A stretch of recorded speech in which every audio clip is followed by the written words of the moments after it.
But first of all, we just want to welcome everyone to our first Earth versus Fashion series. This will be a series because we've already gotten so many questions. So I'm like, we already have like 5 more episodes that we could do for you all. And we are super excited to be doing this. I'm hoping that it's a little bit of a different point of view that I would invite each one of you to have about the fashion industry, how fashion and clothing relates to you as an individual, a little insights from 2 fashion industry people and experts, but really why it needs to be a shift in consciousness conversation. So we're really excited and for you guys to give your time and energy to this. These are your people. So whatever brought you here, whatever caused you to click the link and want to come for this, we're just so honored and we're with you also together as a community. So my name's Janeen Aughenbaugh, and I've been in the industry, the fashion industry, for over 20 years. It sounds kind of silly, but in a sense, I've given my career and part of my life to this industry. And it's always been for a love of it, for the love of fashion as a way of creative expression, for the art of it. I grew up with a grandmother and a mother that very much loved clothing and expressing themselves in that way, but they also took very good care of their clothing. And I can touch on a little bit later some funny things that I picked up from them. But I've done different facets within the industry, from corporate buying, going through a merchandising program with Macy's, to financial planning in it, working with brands that are larger scale, medium scale, all the way down to startup. I also have done a lot of work on the manufacturing side, which really was invaluable, I think, for me to be able to get to this point and to be able to say through my own experience how I even got to this part of, hey, let's take a more conscious approach to how we're thinking of it as both industry experts, but also as consumers. And also I'm certified in Kundalini yoga. And I very much lean into being a student of spirituality and of the yoga practices. So I feel like now is the time and this is the age, and there are people out there that really can and want to understand that bridge between that consciousness connection between our decisions, what we put on our bodies, wanting to know the transparency of it, wanting to be educated, wanting to be well equipped with their choices that they're making. And Melissa, I think she just had a connection issue, but I'm really excited to be with her in some of these conversations. Even though we are over a decade apart, I think it's so amazing to have people from different generations as part of this conversation, because it really is multifaceted. It really is complex, which we'll get into a little bit as well. And we really do need everyone in their individual roles to definitely be part of this conversation. But Melissa, this was a perfect segue, because I was just saying that I'm excited to be with you as kind of 2 different decades of generation being in this industry, and you bring such a different perspective. I've had the honor of working with Melissa in internship, New York Fashion Week, as a mentor to her. So I want to have you share a little bit about your background as well. Well, hi everyone. Thank you for that introduction, Janine. And my background, funny enough, is I wasn't always in fashion. I want to say fashion was the last 5 years of my career, but before that, I was in finance, and before that, I was in politics. And both of those fields really put that burning desire in me to really advocate for certain issues. And for a while, I really struggled with trying to figure out, how can I mix fashion and advocacy? And this is the perfect way, because fashion is political. And so my background now, I have a creative agency that I'm trying to scale. And my passion really lies in helping business owners build sustainable supply chains and building sustainable brands. And what does it really mean to be sustainable?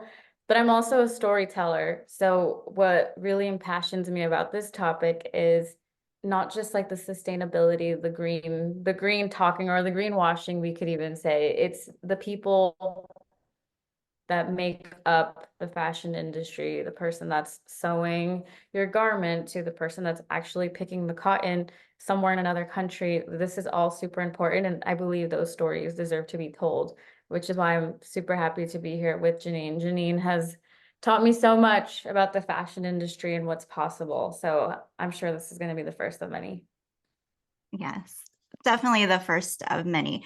So we want to keep this short. So we're going to just dive into a couple of things. The first thing is why this is called Earth versus Fashion. We were playing on wanting to really talk about and give some insights into earth.org's 2024 topic this year for everyone for the globe, which is plastics versus fashion.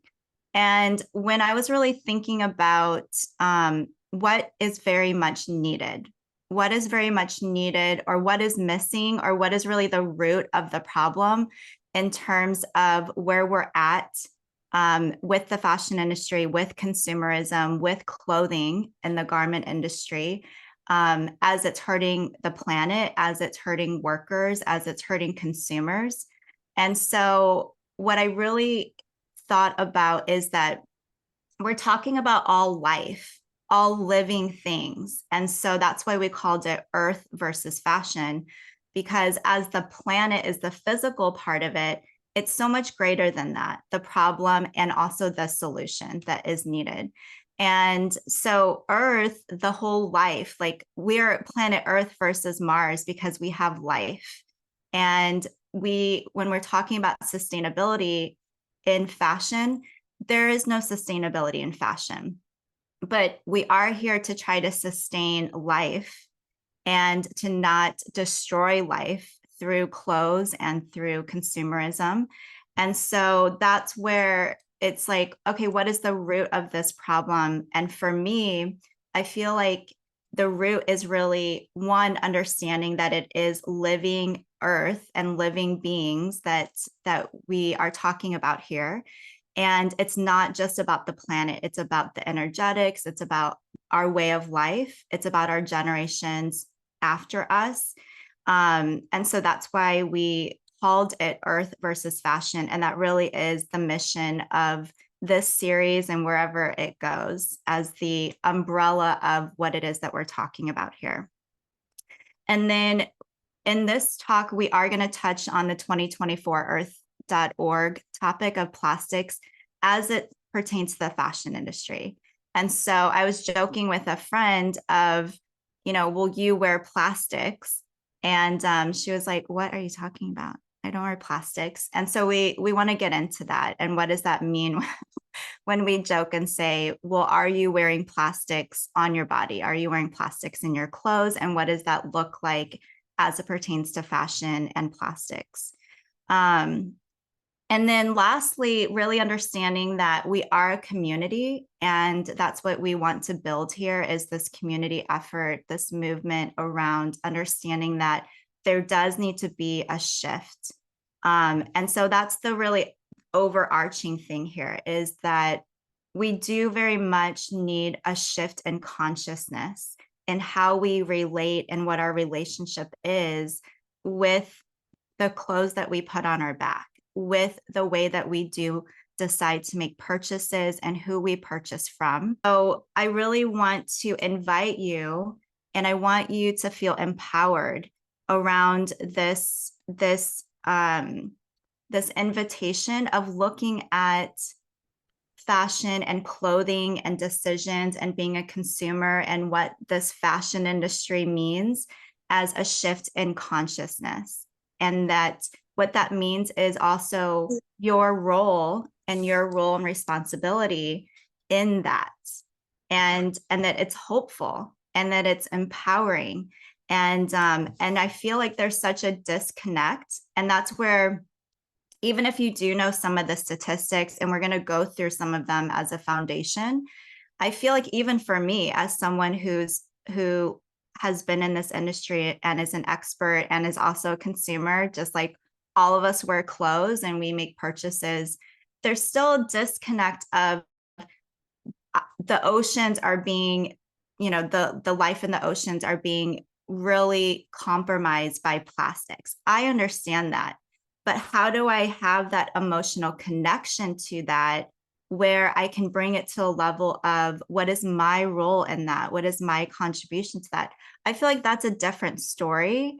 And I feel like I'm being called to help myself and help others to have that connection, that emotional connection, and therefore be empowered through education and through that connection of, wow, okay, how I believe, how I think, how I choose to make choices, how I go about research, how things are in my sphere and in my mind as a connection to me being a conscious consumer and or being someone in the industry. That's what is really needed.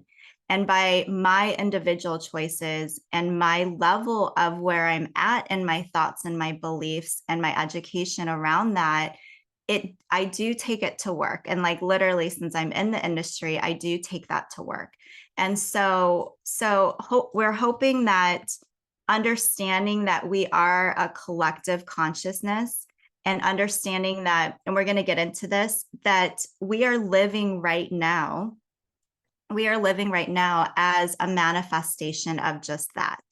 And so I'm going to let Melissa go through some of the statistics, but we want to talk about a little bit of how we got here, and through the statistics, how we got there and what does that mean. Oh, wait, you're muted. I was going to say, if any of you have questions at any point in time, please put them in the chat and we'll be happy to answer them.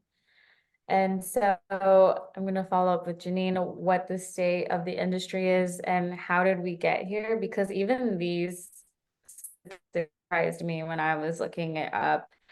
And we see here a report on the new plastics economy is that up to 85% of our textiles end up in landfills or incinerated each year, with only a very small percentage of that actually being recycled or reused. The World Bank also did a report and they found that the production of polyester has doubled over the past 15 years. And this is largely fueled by the demand of the fast fashion industry. And I know fast fashion is one of those words that it's an internet buzzword, to, like, honestly right now. But what does fast fashion really mean? And this statistic is really important because the birth of fast fashion didn't happen that long ago. This was something like, it's funny, I think back to the story my mom tells me that when she went to the first Forever 21 right here in LA, and that was only in the 80s. But within that time period, we've managed to overproduce and overuse resources and exploit people, and it's only getting worse. By the year 2030, approximately 75% of all textiles will be derived from fossil fuels, which even fossil fuels, some people are like, what does that even mean? Which is why me and Janeen are here to break that down, because there are so many different textiles that come from fossil fuels, and that doesn't necessarily make them bad, but it's how are we using these textiles? Are we using, are we paying fair wages? Are we taking care of the garment the way that it should be? Because with the proliferation of fast fashion, we've also seen the quality of garments completely plummet. Back before fast fashion really exploded, you would be able to keep a garment and you would give it as an heirloom, like to your kids. And we don't see that happening anymore. Instead, these clothes from Shein are ending up on the shores of Accra, Ghana, in other countries. And it's, people don't think that they're connected to someone in Accra, Ghana, but you are. And I think seeing your place in, or seeing your role in this whole plastics conversation, I think it's kind of a wake-up call even for myself as someone who is in the industry. What does that mean for me as someone who's helping business owners and building brands? How can they be more intentional with their choices and decisions? And so I'm going to pass it to Janeen because Janeen has much more is a subject matter expert on textiles themselves. So we're going to go into talking about what is polyester, what is rayon, and what does it exactly mean? Because these specific textiles do have plastic in them, but what does that mean for our health? Yeah, so I do want to touch on a slightly overview of what Melissa said. So it's only been in the last, really even honestly, the last 10 years, if you think about when you went to a Forever 21 or H&M, or when you saw them start to really gain momentum, it's not like, if you think personally, you'd probably realize it's not that long ago. And the reason why we're bringing that up real quickly is to kind of give you an overview of what's happened.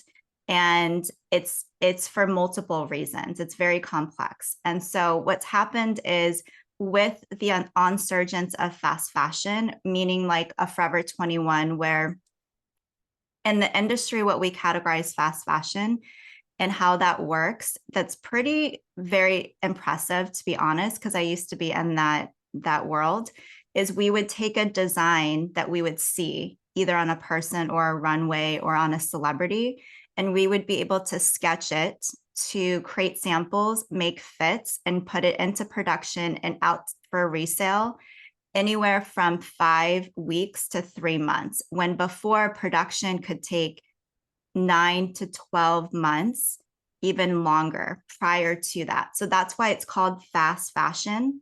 It's not just because you think, there's so many new designs and it's so quick, and also it is, not well made. So you have to go on to the next one. So industry wise, that's why it's called fast fashion. So hopefully that might help. So what's happened over the last 20, but really the last 10 years, is that's only grown. So as retailers and designers and companies have pumped out and had the ability to move faster to you, then the marketing and social media is causing you to do a lot of impulse buying because it's cute and we get it. And there's, all the marketing for it on platforms.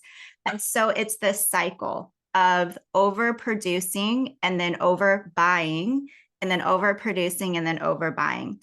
So on top of that, our human race has only grown, not shrunk.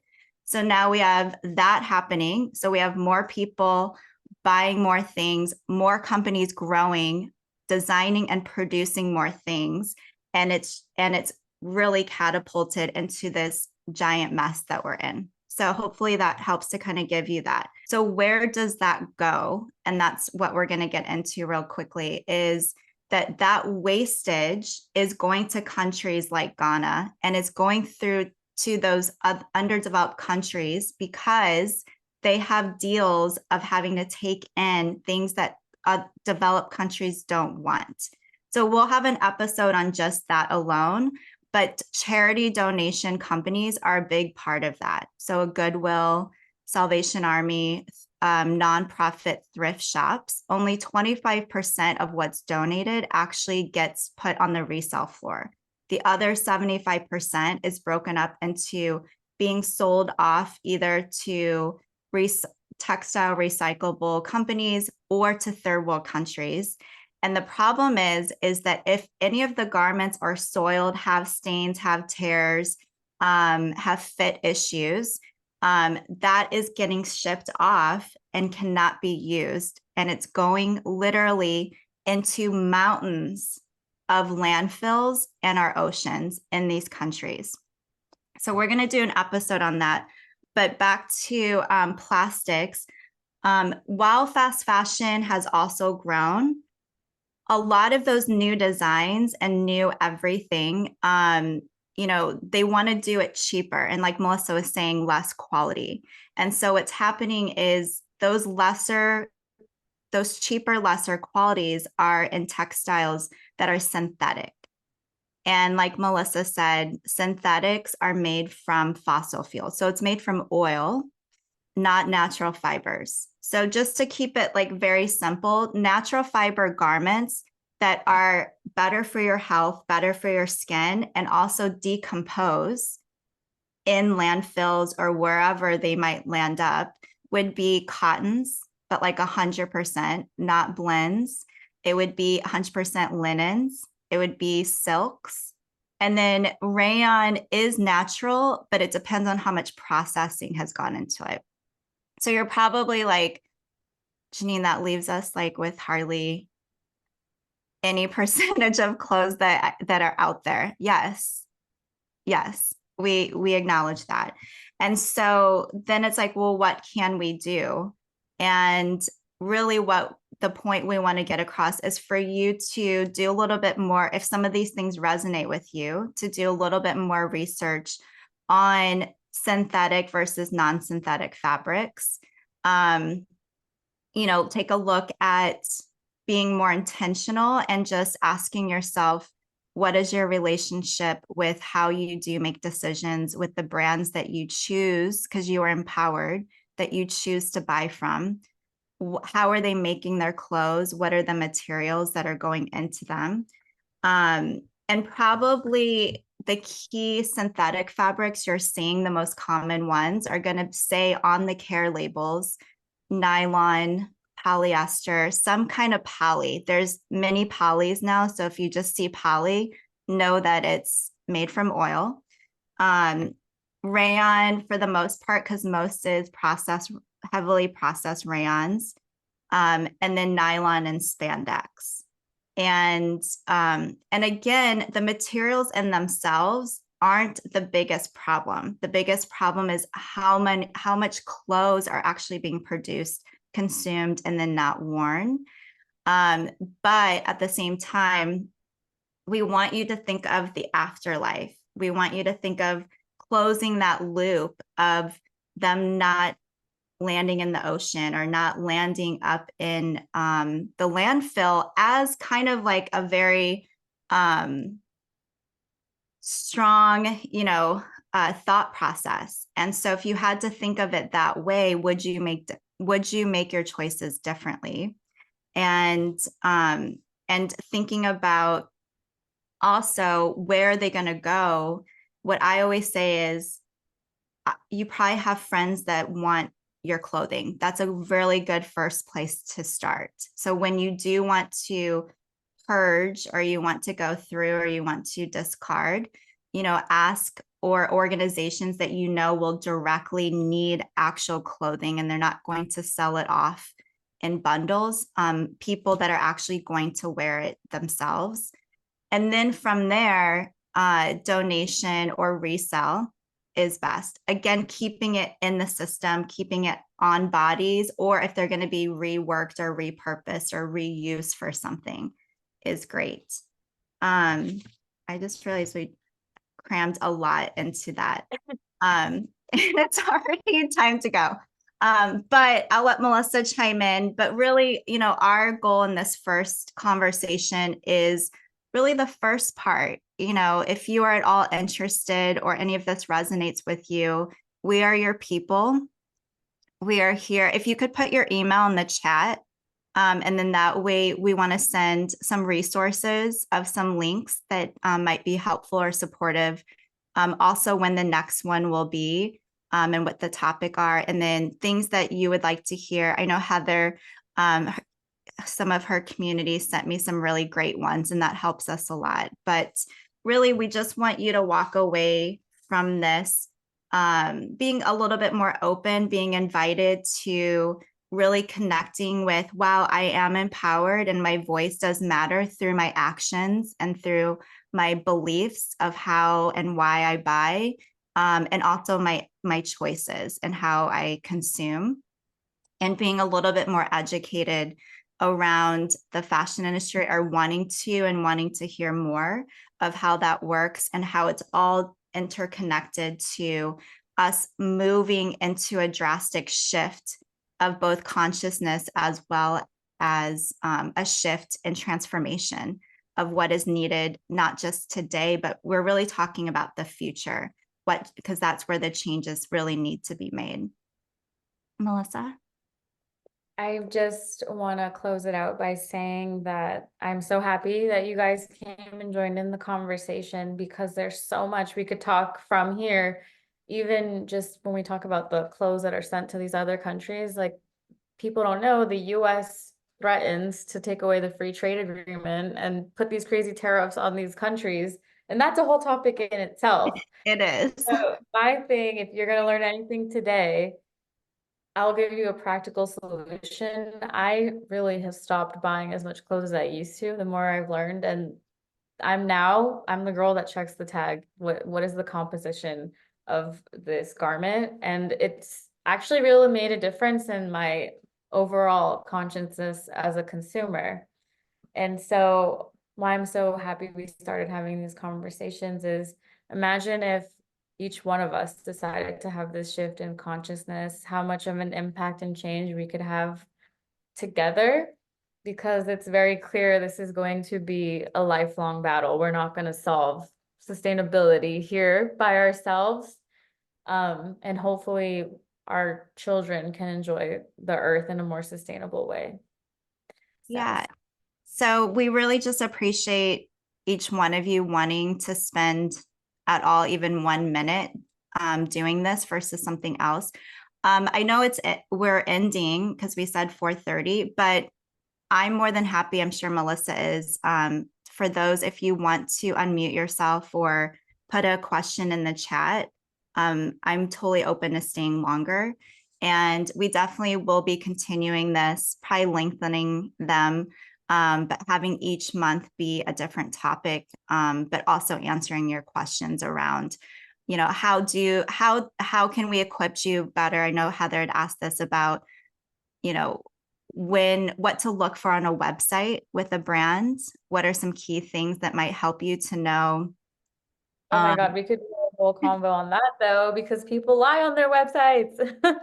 Yeah. And so, I was telling Heather, there's some, like, I wouldn't say tricks, but tips, since from an industry expert, that I could give you on what to look for in terms of like what even like the country of origin can tell you. I think that's a good topic for this group and this community to kind of learn more from that. And also around more of the fabrications, around more.